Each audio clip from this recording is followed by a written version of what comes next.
I do want to figure out an intro. I was thinking almost something goofy like us beatboxing. Beatboxing? Yeah. Welcome to our podcast. This is us. No, okay, let's stop. Let's not do that anymore. Hey guys, this is the second episode of Lens Flare, a podcast by Ignis Umbra, where we talk about studio life. And today I wanted to share a story about the time that the park rangers thought we were burying bodies for M13 and why you should do a ton of research before going on a photo shoot. Well, I mean, yeah. We were just so ambitious, and it was our first Greek shoot, and we even created weapons, and not really weapons, but the staff and stuff. We started at the house, which was our studio at the moment, and then someone had a great idea. Hey, let's go to this place. Well, I mean, they had the idea weeks in advance. Well, that's true. Yeah.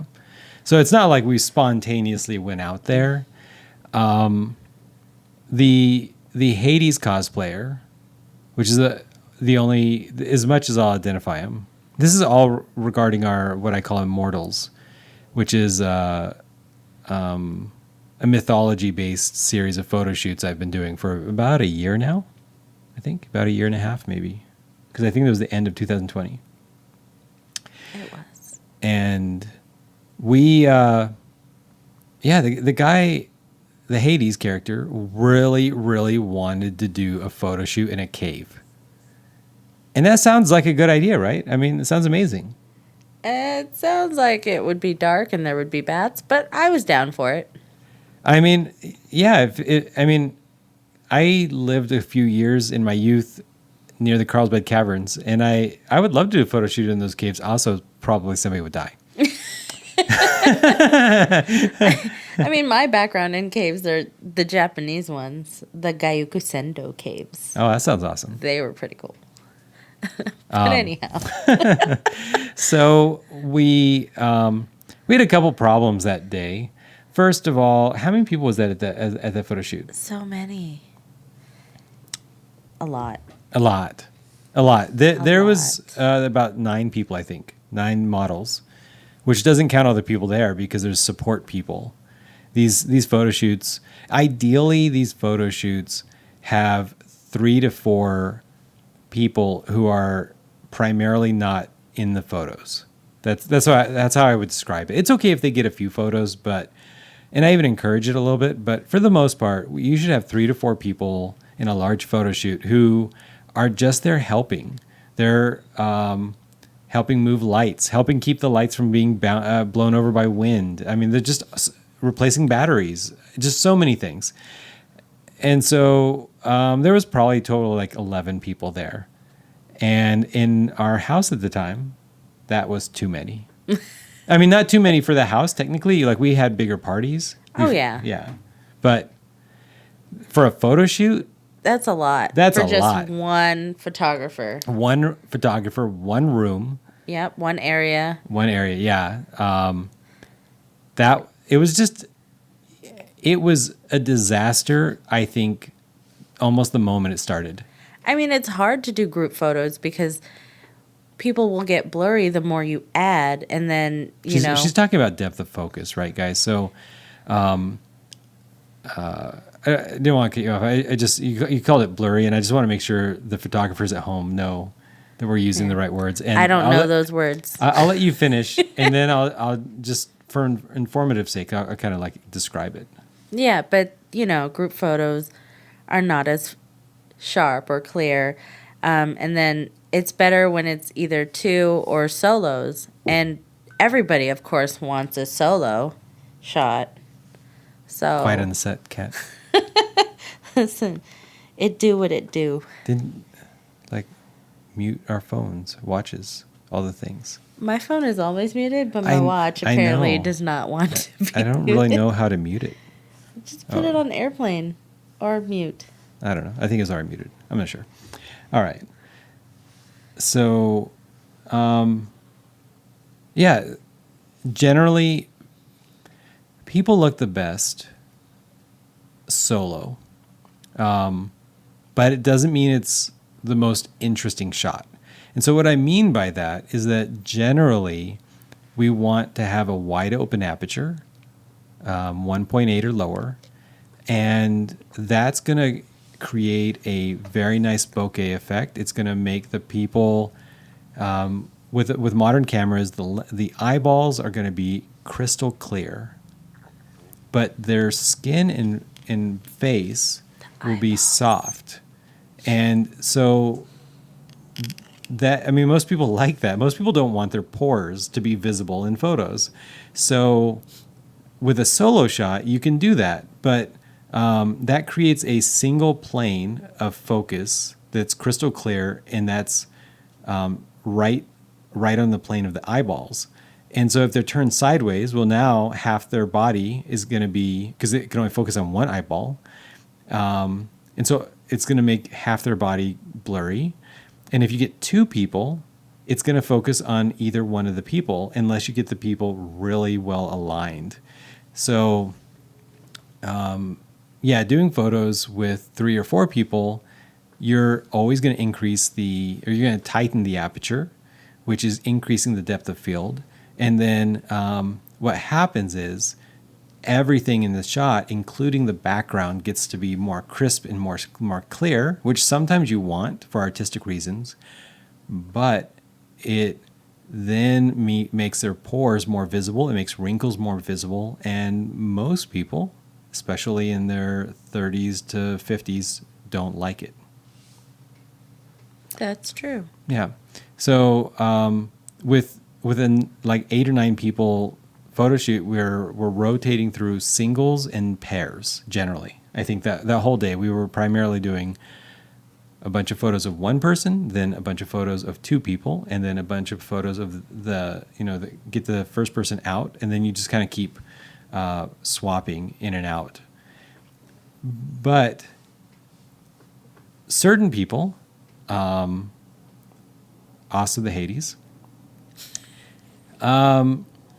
took up more time than everybody else. And really, he could have just had his own photo shoot, and I guess that would have been okay. But that wasn't the photo shoot that we were doing. It was very specifically a Greek gods photo shoot, and we wanted a bunch of Greek gods. And so the photo shoot ran long, and then we left to go to this cave. Mm-hmm.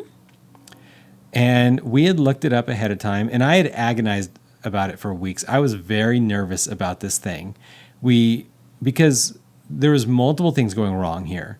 One, the access way to the caves is on private property. Yeah. But the cave itself is a national historic site.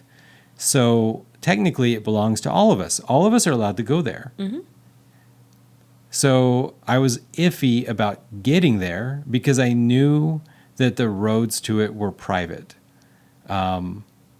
But a lot of people said they hadn't had a problem. So I was like, okay, we're not going to hang out. We're not going to hang out at the power plant or whatever it is that was the private road. So hopefully it's not a problem. So we went in about 6 cars. Somebody came before we did because we were having... The other photographer. Yeah, the other photographer. Yeah, the other photographer. So that was the 7th car. The other photographer went out there ahead of time because she was on schedule. She was a professional and actually made it there on time. Right. The person who requested us go to the caves didn't show up at all. Yeah, not even. Did not even show up. Not even a text message. And so I will never work with that person again. That's my style, guys. You, if you're unprofessional, no, then I just don't want to work with you. I would work with him on somebody else's set. Whatever. I don't have a real personal beef against the guy. I just won't waste my people's time by risking agreeing to work with the guy. Mm-hmm. So he did not even show up. And that was the second thing I was worried about because we were going in so many cars. It was so easy for people to get lost. Yeah. It was so easy for people just to kind of meander away, which is what I think happened to him. Like, I feel like he got his photos. Maybe he wasn't happy with his photos, which he didn't even really know. But, but he might have had a feeling. He had a feeling that the photos weren't turning out. Well, I mean, it also didn't help that he was on something and his pupils were like He was teddy bears. heavily, I don't know what the... Medicated? Medicated. Let's call him medicated. Let's call it medicated. So, that guy, it's legal here, guys, so whatever, but he was heavily medicated. Mm-hmm. And he had made a, 12-foot weapon, and that's too big to be visible in most photos. It's just too big.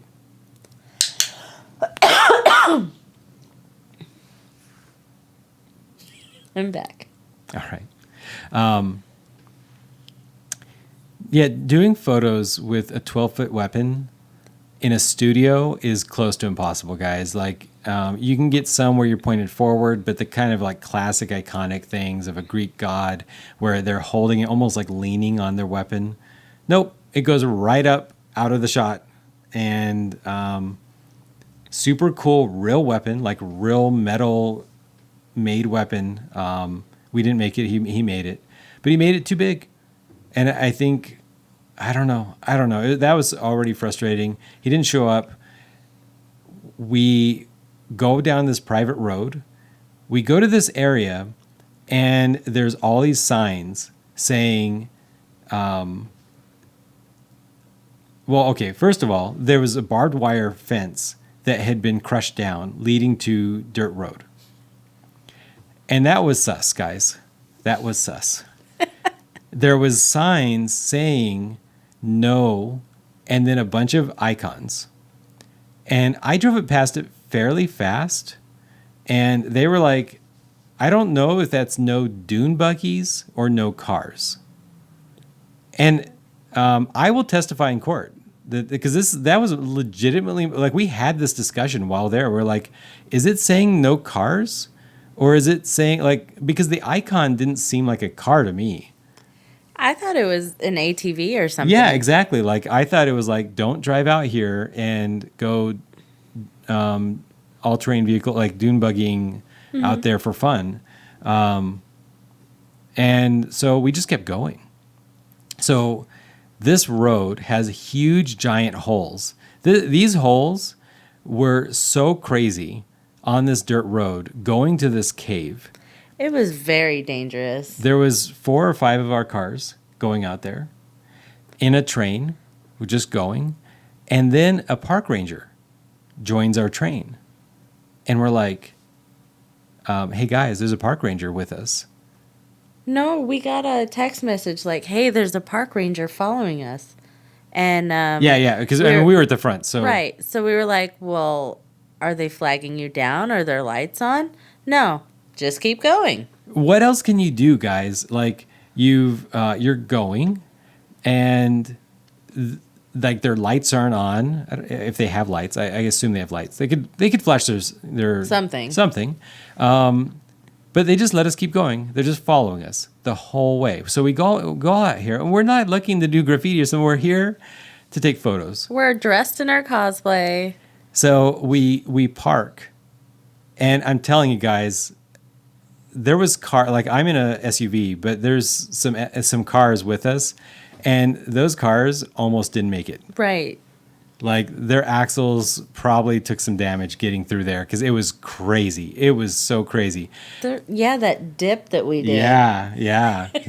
Oh, man. Yeah. And there's this other lady there who I've never seen before, but I'm Facebook friends with. And I'm like, oh, that's the photographer. I'm pretty sure. Mm-hmm. And so... with her big SUV. Her big SUV.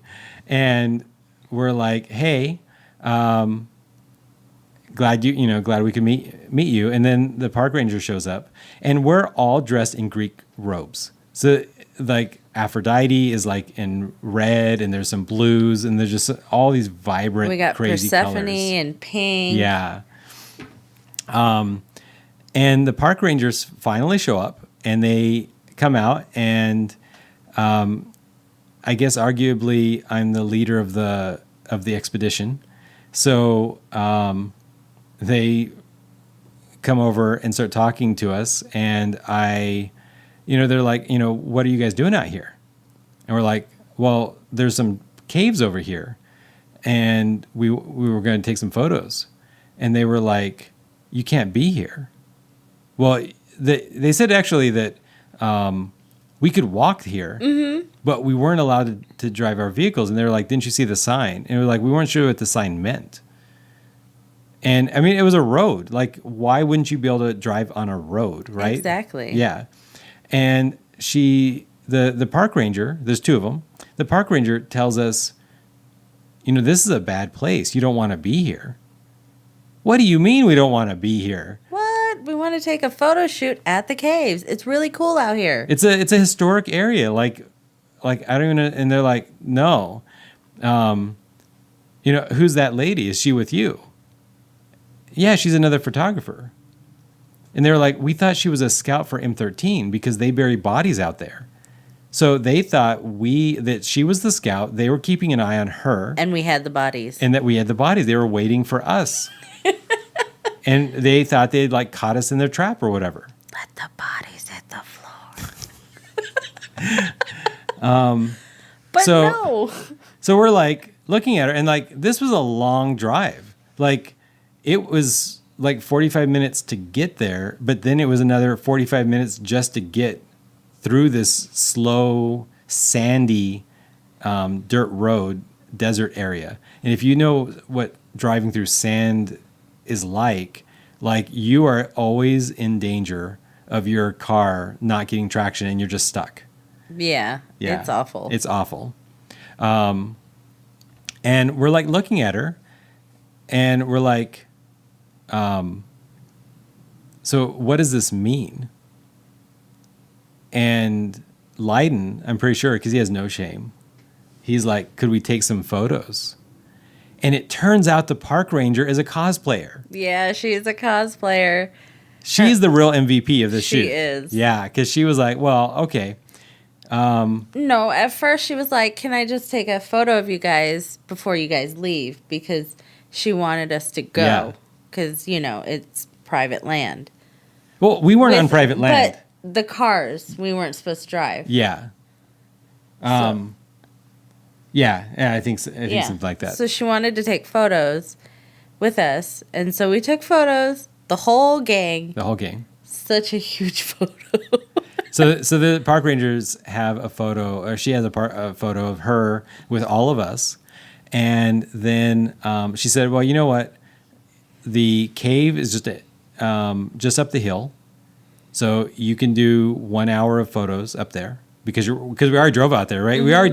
We already did whatever harm we're going to do. Mm-hmm. In terms of like affecting nature or whatever it is that they don't want cars out there. So they were like, if you're going to just drive back anyways, we might as well just take the photos. That's fine. They waited. They I guess watched it because otherwise they probably knew that there was a chance we might have stuck around like 2 hours or something. Right. But they also wanted us to be safe. Yeah. Yeah. I guess in case the M13 people. The sad thing is the hill was too steep for anybody with knee problems, which included the other photographer. Some people wore flip-flops because it's very Greek. Yeah. Yeah. So I wore flip-flops. It was a rough walk up to the caves. We get up to the caves, and we have these cool photos. And I'll make sure that there's a catalog on our Facebook so you can look through them if there isn't already. But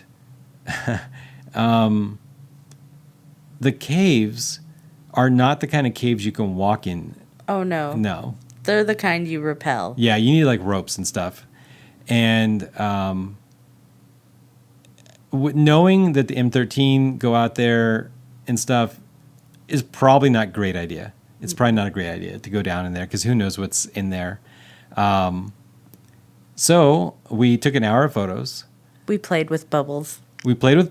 There's some cool photos in there. I don't feel like they were my best photos. I was stressed out. It was the end of a long day. I was unnerved by all this stuff that had happened. It was a really long shoot. In hindsight, I would have wanted probably to prepare some poses, because I didn't really have poses. We just let people do whatever they wanted to do. Yeah.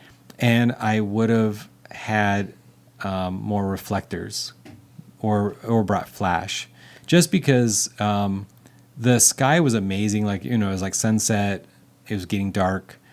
But I would have wanted to have just a little bit more control for the light, because it was a little noisy. The other sad thing was that we did have a second photographer, but she couldn't make it up because of her knee. Yeah, because of her knee. So that's what I was saying, that because of the steepness of the hill, the cave entrance that we went to was inaccessible.